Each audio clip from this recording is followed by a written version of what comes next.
For almost a year, Donald Trump's rage about the investigation into his campaign's possible collusion with Russia or, as he calls it, the greatest witch hunt in American history, has threatened to provoke him to trigger a constitutional crisis by firing the lawyers leading that investigation or by making it impossible for them to do their jobs. On Sunday, Trump seemed ready to cross that threshold. Pressing a conspiracy theory for which he had no evidence, the president tweeted that, "I hereby demand, and will do so officially tomorrow, that the Department of Justice look into whether or not the FBI, DOJ infiltrated or surveilled the Trump campaign for political purposes and if any such demands or requests were made by people within the Obama administration." This threat of intervention was ominous.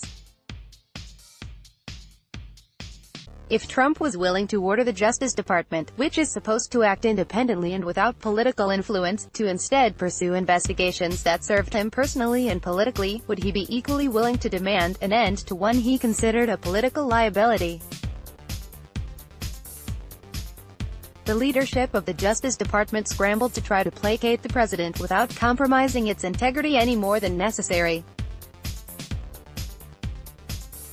After Trump's tweet, the department announced that its inspector general would expand an ongoing internal review to determine whether there was any impropriety or political motivation in the FBI's counterintelligence operation connected to the 2016 campaign.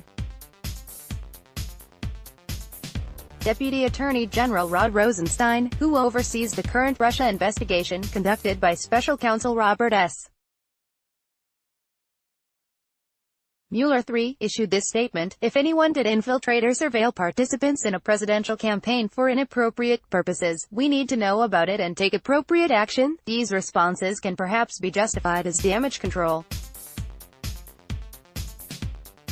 More concerning is his statement released by the White House on Monday after Trump met with Rosenstein, FBI Director Christopher Wray, Director of National Intelligence Dan Coats and White House Chief of Staff John F. Kelly.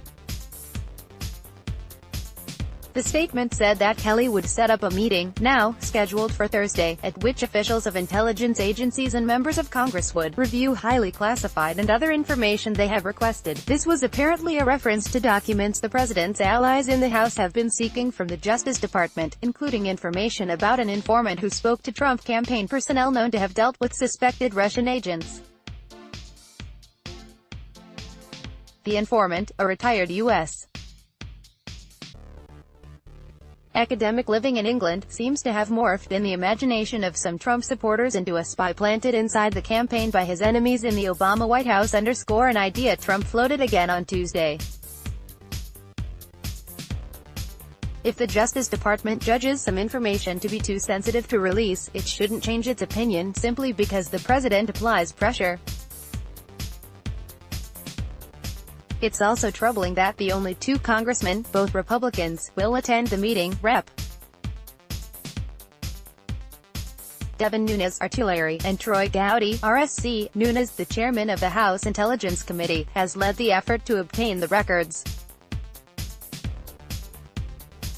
Trump's defenders in Congress and in the conservative news media insist that law enforcement and U.S. intelligence services should stay out of partisan politics. But if there is evidence that a presidential campaign is being courted or manipulated by agents of a foreign power, it can't simply be ignored.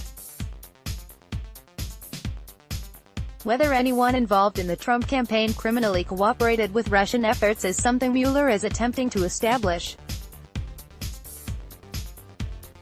The question is whether he will be allowed to complete his investigation unmolested by the president, who derides his efforts as a witch hunt. After Trump's latest outburst and the Justice Department's response, however careful and calibrated it may have been, we're more concerned than ever that the president might take that chance. For someone who insists that there was no collusion, and that he has nothing to hide, Trump has sought to undermine this investigation from the start, baselessly attacking those who are conducting it, diverting attention to sideshows and injecting politics into what should be a fact-finding process. In doing so, he has walked close to the line of obstructing justice. The above editorial appeared in the Los Angeles Times. It was distributed by Tribune Content Agency, LLC.